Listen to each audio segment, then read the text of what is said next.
Health and Human Services and Education Appropriations Subcommittee to order.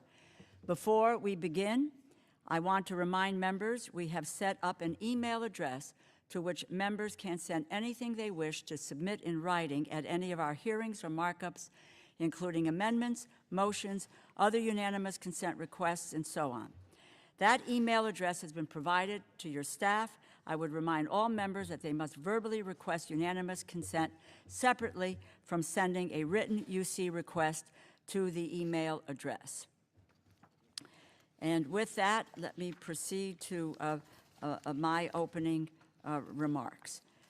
First of all, I just want to start by saying that how much of a pleasure it is to be working with Ranking Member Cole.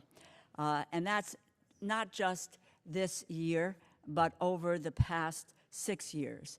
And I would just say that it's the mutual concerns, the mutual understanding that what this subcommittee can do, but even more importantly, what the Congress can do in helping to families in this country have a better chance at a better life. And I think that that has been the foundation of a partnerships. And we have been a partner on the Labor HHS Subcommittee. So I'm so appreciative of my colleagues' friendship and working forward. I also want to just say that what an honor it is to work with all of my colleagues on the subcommittee, on both sides of the aisle. Your devotion and commitment to this nation is clear. This year, the subcommittee received 15,000 funding requests from Democrats and Republicans. We were able to meet the vast majority of them either fully or partially. And together, I believe we have done great work, and so I very much appreciate your dedication and the tireless efforts of our front office and our personal office staff. Over the past 5 months, the Labor, Health, and Human Services Education and Related Agencies Subcommittee, better known as Labor H, has held a total of 14 hearings, as well as a public roundtable with the director and the deputy director of the Centers for Disease Control and Prevention. We discussed the vital issues and challenges, many of which have plagued our nation for years, but which have been further exacerbated by the COVID-19 pandemic. We learned how our public health infrastructure was not up to meeting the demands that the COVID-19 pandemic required and how much work is needed to rebuild it. We heard how many health departments and labs still use fax machines to communicate, how local and state health departments have lost more than 20% of their workforce since 2008, and how many labs are not sufficiently supplied with the equipment that they need. We learned how important it is to provide increased funding for basic biomedical research at the National Institutes of Health. As you all know, this very research was integral in setting the stage for the rapid development of COVID-19 vaccines, which would not have been possible without the years of sustained investments made by the Congress. In addition to the many issues we discussed related to our public health infrastructure, we also examined the devastating impact of the child care crisis and how families across our nation are still struggling to obtain the safe, affordable support they need. We heard about our nation's most urgent behavioral health crisis and how the pre-existing mental health and opioid use crises have worsened dramatically over the past year. We learned how many Americans, including children, are reporting increased rates of suicidal ideation and substance abuse. We discussed better ways to help those experiencing mental health crises by sending mental health professionals rather than law enforcement to their aid. And we saw the terrible effects that the maternal health crisis has and continues to have on our nation's mothers, especially those within communities of color. From ensuring the safety of our nation's agricultural workers and those with mental health conditions, to the strengthening of our nation's education, labor, and public health institutions, the work we do on this subcommittee touches on so many aspects of the American people's lives, giving them the critical tools they need for their families to be healthy and safe. With this bill's $253.8 billion in funding, a historic increase of 28% above last year, we are bringing hope to the individuals, communities, and regions that need it most, and providing crucial funding to build a better tomorrow and expand our capacity to meet any future challenges. We are beginning to fulfill our debt to generations, families, and communities that require this scale of investment. And we are beginning to tip the scales for the hardworking middle class and the vulnerable. With $7.4 billion for Child Care and Development Block Grant, $12.2 billion for Head Start, $450 million for preschool development grants, we are cultivating a nation that supports working families and nurtures our children.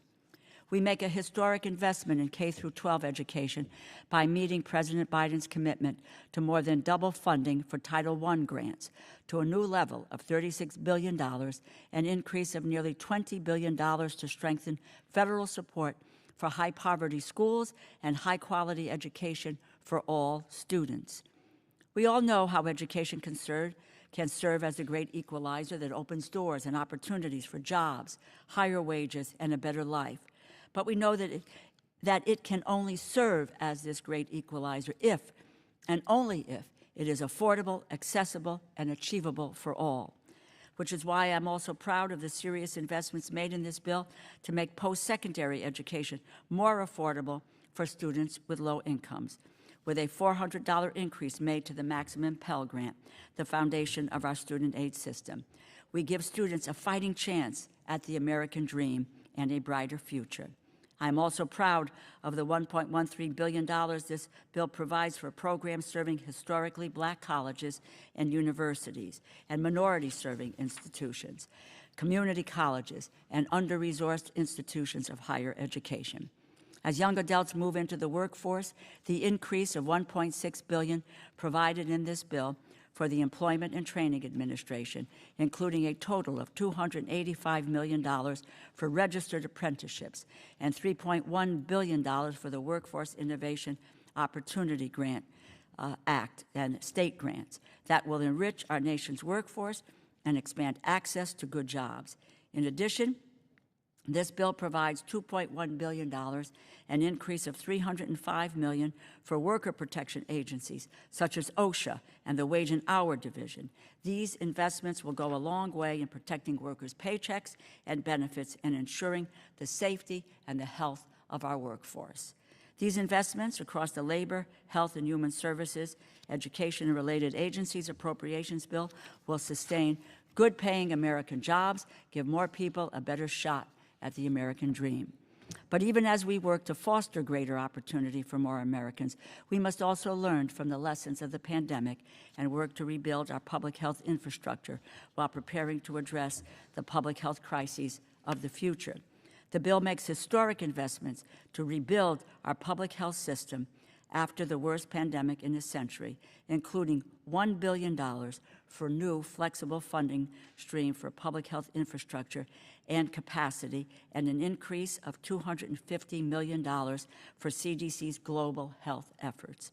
We provide increases of $50 million for public health workforce and career development to invest in essential public health workers who protect our communities and are empowered by science.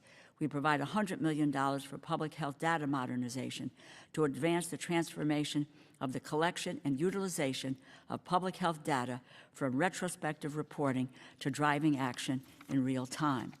I'm also pleased that the bill continues to build on the investments this committee has made over the past 6 years in biomedical research by increasing funding for the National Institutes of Health by $6.5 billion, including an increase of $3.5 billion for basic biomedical research at existing NIH institutes and centers. It also includes sufficient funding to provide an across-the-board increase of no less than 5% for each institute and center. In this bill, we also provide $3 billion to support the President's request to establish the Advanced Research Projects Agency for Health, or ARPA-H, to accelerate the pace of scientific breakthroughs that have the potential to transform healthcare and address our most complex health challenges. And it's modeled after the Defense Advanced Research Project Agency, DARPA. ARPA-H will invest in large, high-risk, high-reward research projects that have the potential to achieve breakthroughs in the treatment of diseases such as cancer, Alzheimer's, diabetes, and amyotrophic lateral sclerosis, ALS. To help address the rising mental health crisis in this country, which has been profoundly exacerbated by the COVID-19 pandemic, this bill provides $100 million to help communities create a new mental health crisis response partnership pilot program. This program would divert calls from those experiencing mental health crises from law enforcement to behavioral health teams and ensure these individuals get the care that they need. And many of these programs are in partnership with our law enforcement agency and come directly out of the suggestions made by one of the hearings where we discussed mental health and law enforcement. Additionally, the bill provides a total of $50 million for gun violence prevention research at CDC and NIH, which will build on the important investment we have made over the past 2 years. The COVID-19 pandemic laid bare a slew of disparities and failures that left vulnerable populations in the lurch, and it has underscored the need to work not only for equality, but also for equity in healthcare access and treatment. That is why I'm especially proud that this bill advances equal treatment for women, not only by increasing funding for the range of health services, including family planning covered by Title X, but also by repealing the discriminatory Hyde Amendment. I know that this is an issue on which many of us disagree.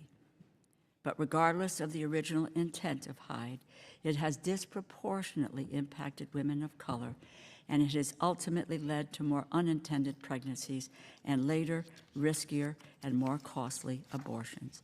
Quite frankly, allowing the Hyde Amendment to remain on the books is a disservice not only to our constituents, but also to the values that we espouse as a nation. We are finally doing what is right for our mothers, our families, our communities by striking this discriminatory amendment once and for all. I am immensely proud of what we have accomplished in this bill. Through the funding provided here, we are building the architecture for the future and using this moment to lift up our nation's most vulnerable so that every person, no matter their background or where they live, has the opportunity to contribute and to succeed.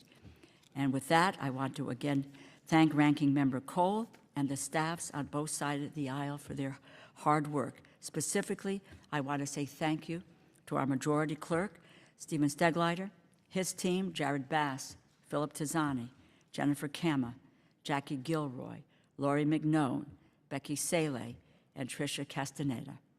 Thank you as well to the minority staff, Susan Ross and Catherine Salmon.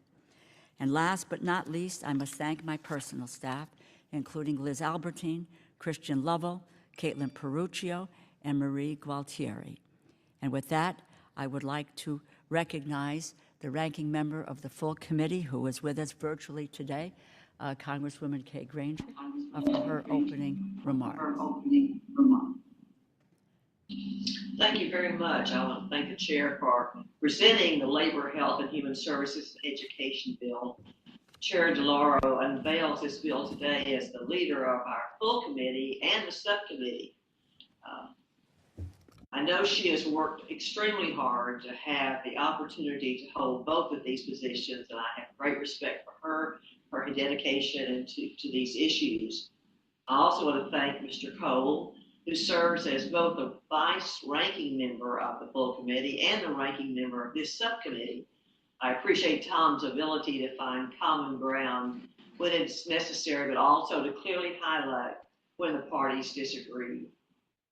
I need to begin my remarks today by noting concerns that he and I share about this year's labor HHS bill. This bill, like several other bills we've seen brought before this committee, is based on a top-line funding level that only the majority party has agreed to.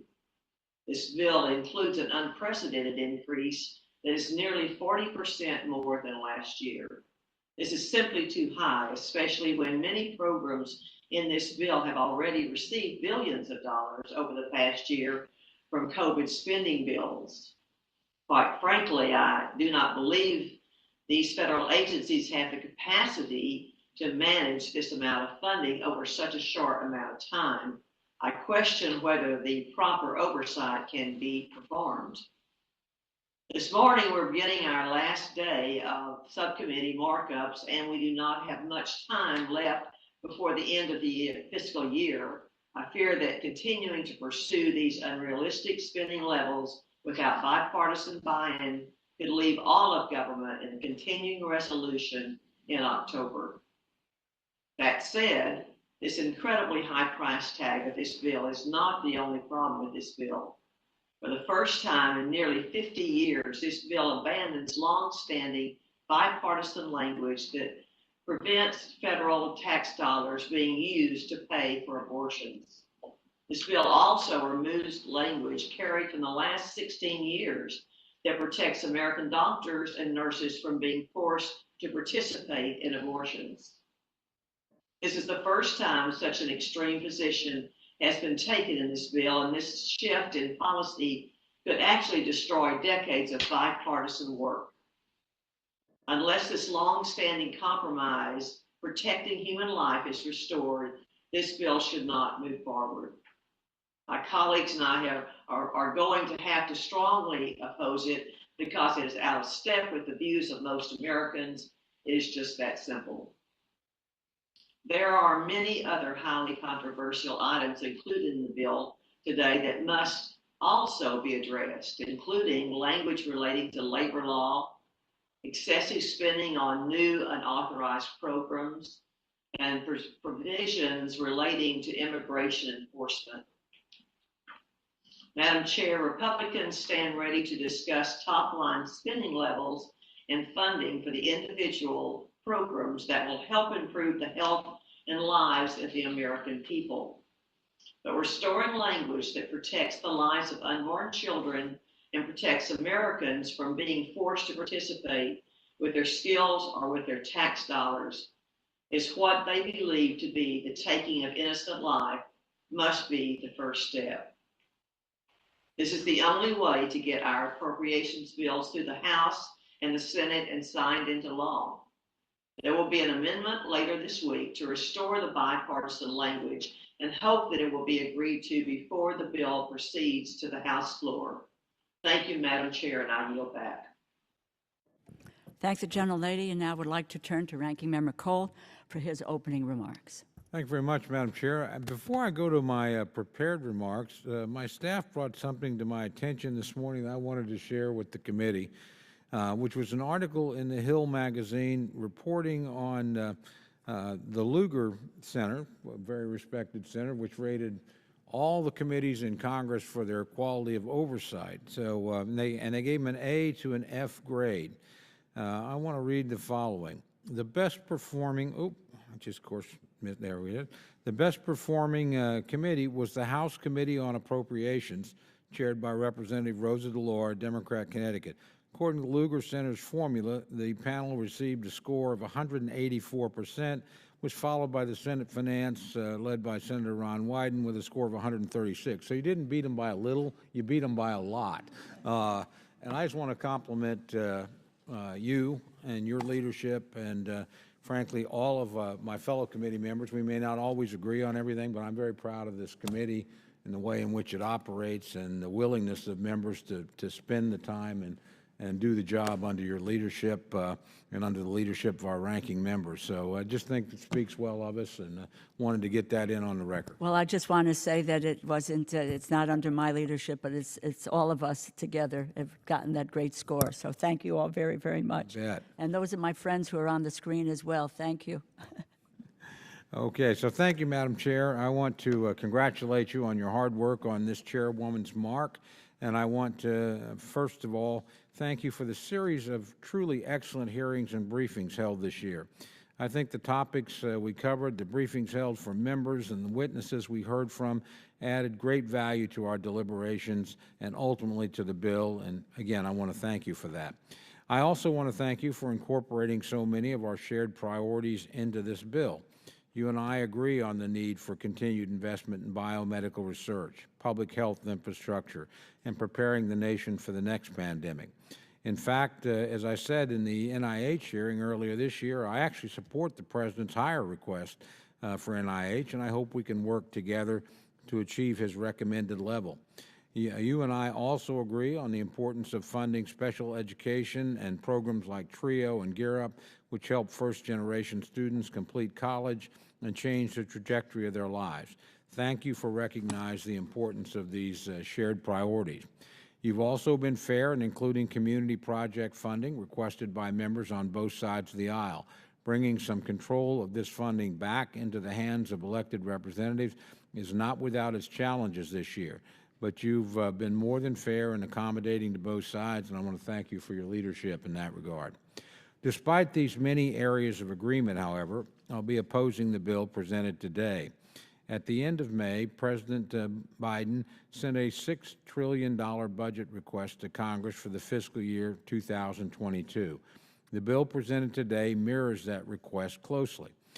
Proposing the highest spending levels since World War II, the price tag alone is utterly unrealistic. And while Congress holds the purse strings and is ultimately responsible for providing annual funding for the federal government, the President's budget request reveals his radical priorities and his total disregard for fiscal responsibility. First, instead of focusing on urgent priorities for all Americans, President Biden's budget request elevates controversial policies over pressing needs like strengthening our national defense and bolstering tools to address and manage the crisis at our southern border. In fact, his budget calls for billions of dollars to fund progressive policies like Medicare for All, the Green New Deal, and those outlined in his so-called American Jobs Plan and American Families Plan, while recommending an effective cut in the funding for our military. With China and Russia growing their militaries by the day, such a move is deeply misguided. Beyond shortchanging our defense and spending big on progressive policies, President Biden expects the American people to foot the bill. His budget proposes a $55 trillion tax increase on American individuals and businesses over the next decade.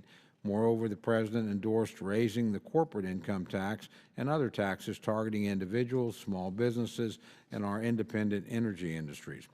Despite promises made on the campaign trail not to raise taxes on those with low and middle income, the President's budget would allow existing tax cuts to expire, which would immediately increase the tax burden on hardworking Americans.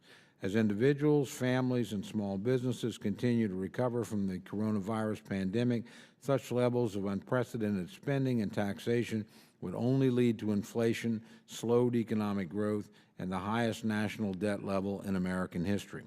Finally, most egregious in the President's budget request, which I was very disappointed to see also reflected in this bill presented today, is the removal of the Hyde Amendment, which protects life and prevents federal taxpayer-funded abortions. Since it was enacted in 1976, it's estimated that this provision has saved more than 2 million lives while protecting the conscience rights of the great majority of Americans who are opposed to publicly funded abortions for religious, moral, or fiscal reasons. Even when President Biden was serving in the United States Senate, he then expressed his support for inclusion of the Hyde Amendment in appropriations bills and showed support for the provision as recently as just 2 years ago while campaigning for president. Moreover, it's been supported by lawmakers, including every member sitting in this room today, and signed into law by presidents of both parties every year as part of the appropriations process. Madam Chair, you know the Democrats in Congress do not have the majorities capable of passing this bill on their own. In the days and weeks ahead, it's my hope that members on both sides of the aisle and in both chambers can negotiate spending that is reasonable and will not lead to financial disaster.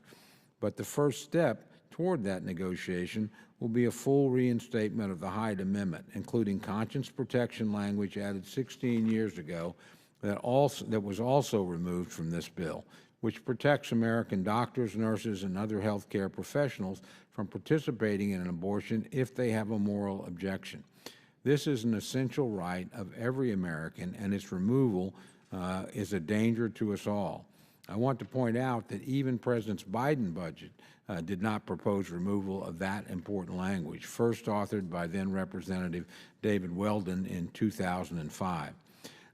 These protections need to be reinstated for this bill to move forward. Quite frankly, everyone in this room knows this bill will never pass the United States Senate without their inclusion, and the majority of the American people support that inclusion.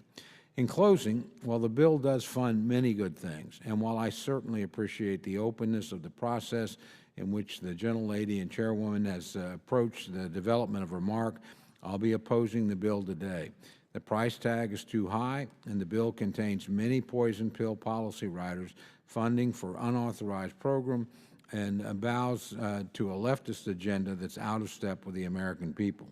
But even if all these issues were addressed today, the removal of the language that protects the lives of unborn American children and the rights of Americans to freely exercise their conscience assures the bill will never see the President's desk as written. This decades-old bipartisan compromise must be included before we negotiate on the spending levels and other policy provisions. It's just that simple. I want to thank the chairwoman and her staff again for all the hard work, and I pledge to work with you in good faith as the year continues. We've been at this point before where we disagreed at the beginning, and 6 times we've managed to get to the same place in the end. 4 when I was chairman, 2 when you were just chairman of the subcommittee. So we know how to work together. I would just say I remember in one of our sessions, Madam Chair, when we were dealing with our colleagues on the other side of the rotunda, I was pressing a pretty contentious issue, and one of our friends said to me, Tom, you can have a deal or you can have a fight, but you can't have both. And I think that's where we are. We can have a deal. We know how to do a deal. In my opinion, a deal would mean the defense number would need to go higher, the domestic number would need to go lower, and obviously Hyde needs to come back in. The alternative is a fight, and a fight means a continuing resolution. And that would mean we would end up passing the budget of the last president and the last Congress instead of working together to find common ground. So I pledge to you, my commitment to you as our chairwoman and certainly as my friend and someone I admire, is to try and work with you every step of the way and hope we can reach a deal. And with that, Madam Chair, I yield back. I thank the gentleman, and let me just also recognize folks who are on the screen here, Congresswoman Bustos, Lawrence, Congresswoman Clark, Watson Coleman, and Congresswoman Frankel there. So, and just want to acknowledge you're in the room here, so thank you. Thank you. Is there any further discussion? Does any member wish to offer an amendment to the bill? Seeing no additional members seeking recognition, I recognize the gentlelady from California for a motion, and I ask for your support for this bill. Madam Chair, I move to favorably report the Labor, Health, and Human Services and Education Appropriations Act 2022 to the full committee. The question is on the motion. All those in favor say aye. Aye. Aye. Aye. Okay. Aye. Those opposed? No. No. No. In the opinion of the chair, the ayes have it. The motion is agreed to. You can hear me twice. Technology. Okay. I ask unanimous consent that the staff be permitted to make technical and conforming changes to the bill and report just approved. Seeing no objection, so ordered. I've been asked to remind all members to leave their copies of the report and the detail table in the room. The committee is circulating the report this afternoon, so you will have a print including the detail table sometime later today. And this is like if you tear off the spindle or the tag on the mattresses and so forth. We're going to come find you. So anyway, without objection. Before we say without objection, we will have a debate, a lively debate, and a vigorous discussion on the issues on which we may disagree, but we're going to do that in a civil way and just be conscious of one another's viewpoints, and we will listen here and help to try to affect the outcome. So, and I know that we will do that together. So